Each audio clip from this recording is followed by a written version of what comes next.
ನಮಸ್ಕಾರ ಫ್ರೆಂಡ್ಸ್, ಎಲ್ಲರೂ ಒಳ್ಳೆ ಸಜೆಷನ್ ಕೊಟ್ಟಿದ್ದೀರಾ ಕಮೆಂಟ್ ಮುಖಾಂತರ.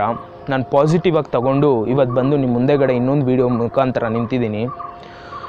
ನಾನು ಈ ವಿಡಿಯೋದಲ್ಲಿ ನಿಮ್ಗೆ ಒಳ್ಳೆ ಕಥೆನ ತಿಳಿಸ್ಬೇಕಂತಿದ್ದೀನಿ.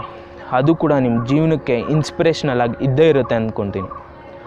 ಇಬ್ಬರು ಹುಡುಗರು ಇರ್ತಾರೆ, ಚಿಕ್ಕ ವಯಸ್ಸಿಂದ ಜೊತೆಗೆ ಬೆಳೆದಿರ್ತಾರೆ, ಜೊತೆಗೆ ಸ್ಕೂಲ್ಗೆ ಹೋಗಿರ್ತಾರೆ, ಜೊತೆಗೆ ಕಾಲೇಜಿಗೆ ಕೂಡ ಅಡ್ಮಿಷನ್ ಆಗ್ತಾರೆ.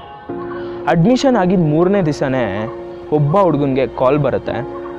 ಕಾಲ್ ಬಂದ ಕೂಡಲೇ ಒಂದು ಮಾತಾಡ್ತಾನೆ, ಹೇಳಿ ಸರ್ ಅಂತಾನಷ್ಟೆ. ಇದ್ದಕ್ಕಿದ್ದಾಗೆ ಅಲ್ಲಿಂದ ಅವನು ಹೊರಡ್ತಾನೆ. ಬಟ್ ಮತ್ತೆ ಕಾಲೇಜಿಗೆ ಬರೋದೇ ಇಲ್ಲ. ಅವನ ಸ್ನೇಹಿತ ಏನಾಗಿರ್ಬೋದು ಅನ್ನೋ ಆತಂಕ ಹುಟ್ಟಿಸ್ಕೊತಾನೆ. ಆತಂಕದಿಂದ ಕಾಲ್ ಮಾಡ್ತಾನೆ, ಅವ್ನು ಕಾಲೇ ತೆಗಿಯೋದಿಲ್ಲ. ಸರಿ ಹೋಯ್ತು, ಏನಾಗಿರ್ಬೋದು ಅಂತೇಳಿ ಅವ್ರ ಮನೆ ಹತ್ರ ಹೋದಾಗ ಅವ್ನು ಟೀ ಅಂಗಡಿ ಹತ್ರ ಇದ್ದಾನೆ ಅಂತ ಹೇಳ್ತಾರೆ. ಹುಡುಗ ಟೀ ಅಂಗಡಿ ಹತ್ರ ಹೋಗ್ತಾನೆ. ಹೋಗ್ಬಿಟ್ಟು ಏನಾಯ್ತು ಮಚ್ಚ, ಯಾಕೆ ಬರ್ತಾಯಿಲ್ಲ ಅಂತ ಕೇಳ್ತಾನೆ. ಅವನು ಹೇಳೋದು ತುಂಬಾ ದುಃಖವಾದ ಸುದ್ದಿ. ನಮ್ಮ ತಂದೆ ತೀರ್ಕೊಂಬಿಟ್ರು, ಆಕ್ಸಿಡೆಂಟ್ ಆಗಿದೆ ಫ್ರೆಂಡ್ಸ್ ಅಂತ ಹೇಳ್ತಾನೆ. ಆಕ್ಸಿಡೆಂಟ್ ಆಯಿತಾ, ಹೆಂಗಾಯಿತು ಅಂತ ಕೇಳ್ತಾನೆ. ನಮ್ಮ ತಂದೆ ಹೆಲ್ಮೆಟ್ ಹಾಕ್ಕೊಂಡಿರಲಿಲ್ಲ, ಕೆಳಗೆ ಬಿದ್ದಿದ್ದ ಕೂಡಲೇ ಆಕ್ಸಿಡೆಂಟ್ ಆಗಿ ಸತ್ತೋದ್ರು ಅಂತ ಹೇಳ್ತಾನೆ.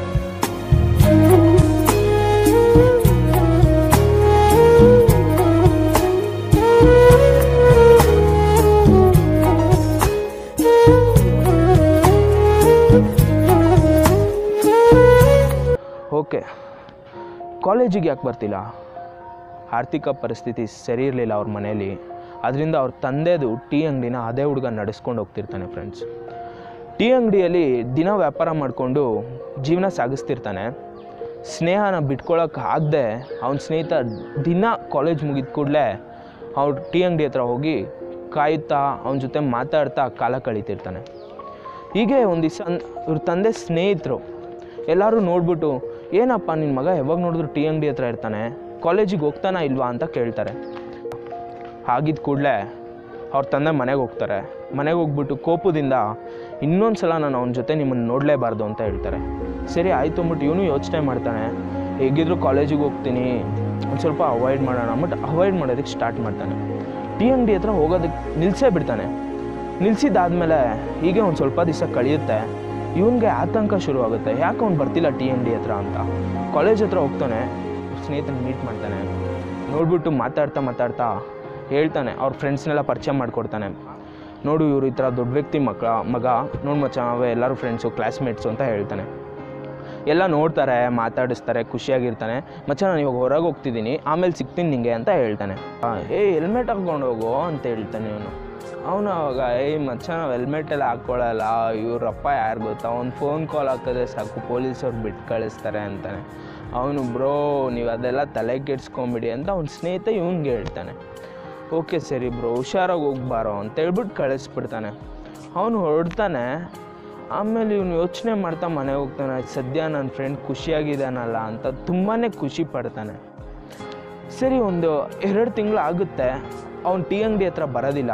ಇವನು ಯೋಚನೆ ಮಾಡ್ತಾನೆ, ಅವನಿಗೆ ತೊಂದರೆ ಆಗ್ಬೋದು ನಾನು ಹೋಗಿ ಮಾತಾಡ್ಸಿದ್ರೆ ಅಂದ್ಬಿಟ್ಟು ಕಾಲೇಜ್ ಹತ್ರ ಹೋಗೋದನ್ನೇ ನಿಲ್ಲಿಸ್ಬಿಡ್ತಾನೆ. ಆಯಿತು, ಒಂದು 6 ತಿಂಗಳು ಆಮೇಲೆ ಅವ್ರ ತಂದೆ ಟೀ ಅಂಗಡಿ ಹತ್ರ ಬರ್ತಾರೆ.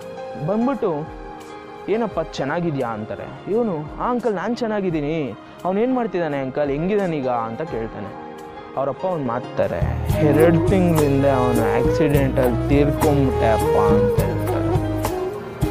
ಆಕ್ಸಿಡೆಂಟಲ್ಲಿ ತೀರ್ಕೊಂಬಿಟ್ನಾ, ಏನಾಯ್ತು ಅಂಕಲ್ ಅಂತ ಕೇಳ್ತಾನೆ.